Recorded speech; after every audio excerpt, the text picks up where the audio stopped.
Sino nga ba etong si Taiman Okihaya at gaano nga ba kalakas ang karakter na to? Yan ang ating pag-uusapan sa video na to kung saan kikilalanin nga natin etong panibagong karakter dito sa anime series ng Baki. Pero bago natin simulan yan, pakapindot muna etong like at subscribe button para na rin sa pag-unlad dito sa ating munting channel. At tara, simulan na nga agad natin.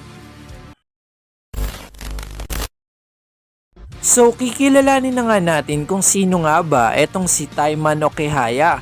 So simulan nga natin nung sinaunang panahon dito sa kwento neto ni Nomi no Sukune, na kung saan etong kwento nga ng first Nomi no Sukune ay may nakalaban nga siya na may pangalang Taiman Okihaya. At sa laban nga ng dalawang halimaw na to ay natalo nga dito etong si Kihaya na agad niya namang ikinamatay. Ngunit hindi nga doon natapos etong lahi neto ni Taiman Okihaya, na kung saan sa present nga ay meron niyang pinakilala sa atin. At ito nga ang 101 na Taiman Okihaya na nasa timeline nga neto nila Baki. Kaya naman isa lang ang ibig sabihin neto mga tol, pinamana nga rin ng pinamana hanggang sa ngayon nga ay naging 101 Taiman Okihaya na nga sa present. So may pagkakapareho nga talaga sila neto ni Nomi no Sukune II. At eto pa nga ang matindi dito, dahil matapos nga ang bakbakan ng first Nomi no Sukune against dito sa first Taiman Okihaya ay hindi na nga daw muli nakatanggap pa ng pagkatalo etong pamilya ng Taiman Okihaya. O sa madaling salita nga mga tol, matapos nga ang pagkatalo ng Taiman Okihaya the first mahigit 2,000 taon ng nakararaan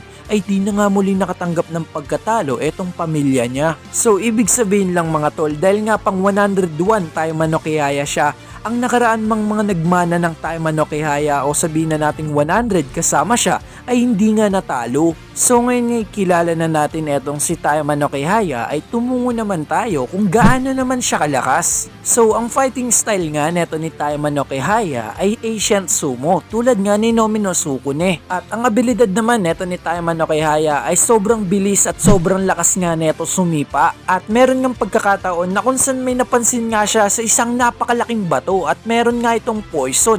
Ngunit ang ginawa nga dito neto ni Taiman Okihaya ay hinati niya nga ito sa gitna, na kung saan nahati talaga ito mga tol at napakalaki nga ng bato na to. At ang tanging ginawa niya nga lang doon ay isang napakalakas at napakabilis na sipa. At isa pa nga sa mga nagpapatunay na kung saan sobrang lakas talaga ng sipa neto ni Kihaya nang pinalipad niya nga etong si Yujiro Hanma sa Kisame. At kung pag-uusapan naman kung matibay nga ba etong si Kihaya, ang masasabi ko lang ay katulad lang din siya ng mga fighter na kilala natin, na kung saan ayaw din magpatalo sa laban, kumbaga hindi nga tumitigil. At eto pa nga ang matindi dito mga tol, kaya naman sobrang lakas nga talaga ng kanyang sipa, dahil ang disiplina niya nga sa kanyang katawan ay sobrang tindi, dahil hindi lang naman siya umuupo sa mahigit 20 taon kahit pa nga kumakain ito. O baka meron na naman magtanong dyan kung paano pag tinawag siya ng kalikasan. Ang ibig sabihin ko nga doon mga tol ay ganito, kumbaga hindi niya nga dinidikit ang kanyang sarili sa upuan,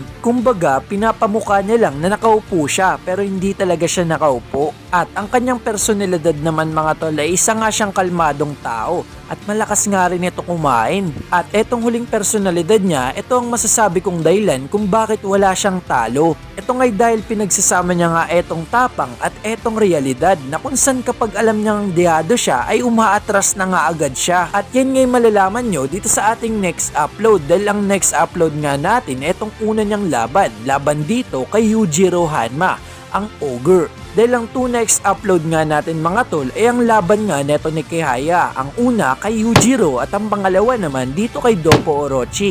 At sana'y abangan nyo nga yan dahil i-review nga natin yan mga tol, at sana nga'y makaabot ang video na to kahit nga 200 likes. So hanggang dun na nga lang muna etong video na to mga tol. Masyado pang bitin dahil wala pa nga masyadong information about dito kay Kihaya, dahil nasa Baki Reian nga rin ito.